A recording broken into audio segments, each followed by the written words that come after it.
What's up, guys? Lord Orok here, Kanye West of Opera, last of a dying breed.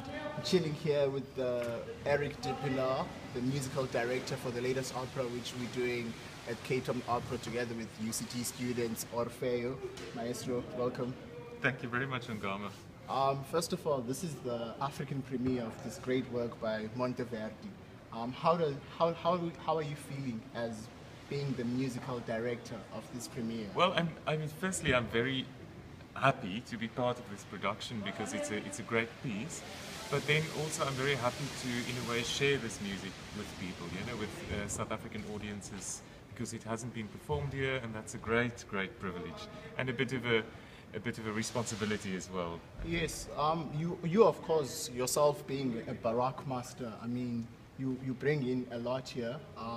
You're working with the Baroque Orchestra. Mm-hmm. Tell us a little bit more about the instrumentation and the style. So the orchestra that we have is all period instruments. So most of the instruments are copies of instruments from the period.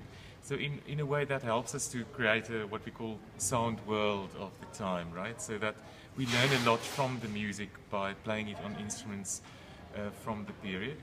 And of course the position where the orchestra is now is a bit more as it was historically. So the pit is quite a modern, the orchestra pit is quite a modern thing.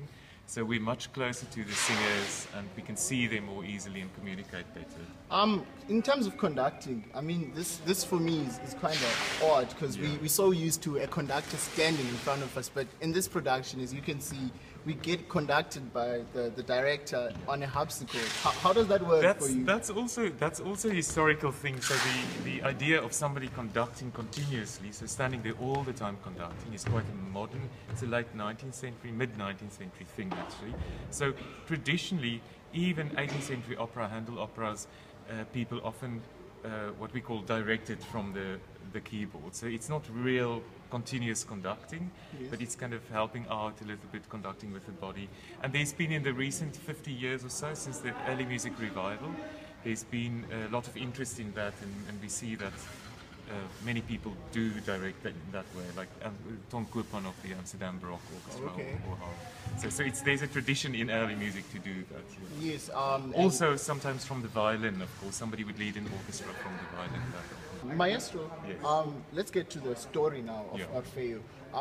What is the quick summary of the story, and what do you think someone who's coming to the opera for the first time, like a lot of people who are watching this video right now will be coming to this for the first time, can learn in the story? I think so. The story is a very simple one. It deals with loss in a way, and it's about Orfeo who's in love with Eurydice, and she finally agrees to marry him. And then he's very happy about it, and then unexpectedly a snake bites her on the foot, and she dies.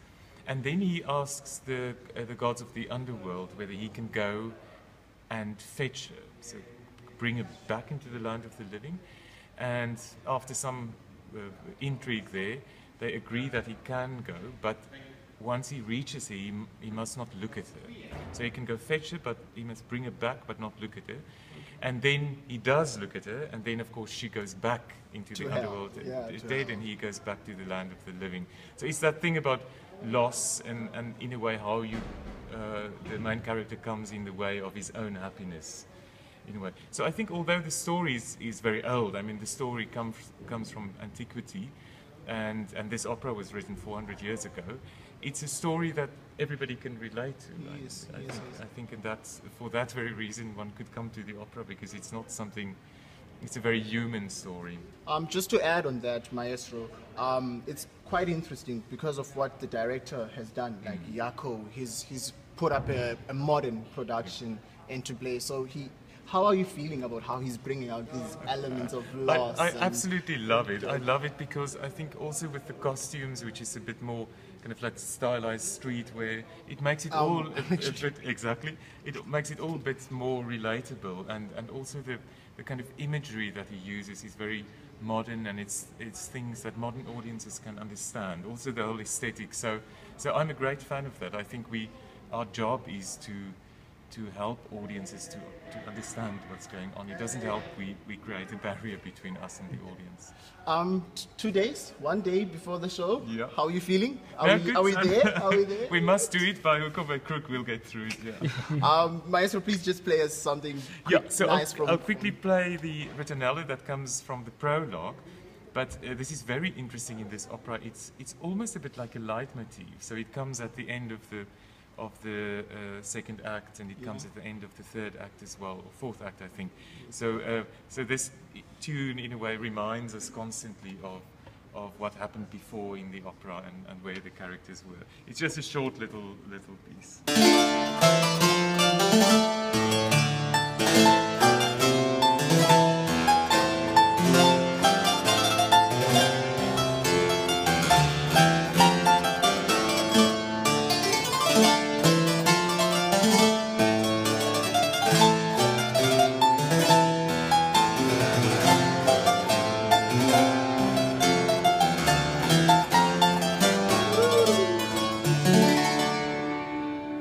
I wish the coordinator was here so he could play that Oh, thrill. ornaments, Yeah, yeah, like, I love exactly. it. So yeah, guys, tomorrow is the final dress rehearsal. The premiere is on Saturday, and then we have one on Sunday. And then yeah, please come through. Come, I'll share the yes. details on Facebook. Thank you, Maestro. It's an absolute pleasure. Cheers, guys.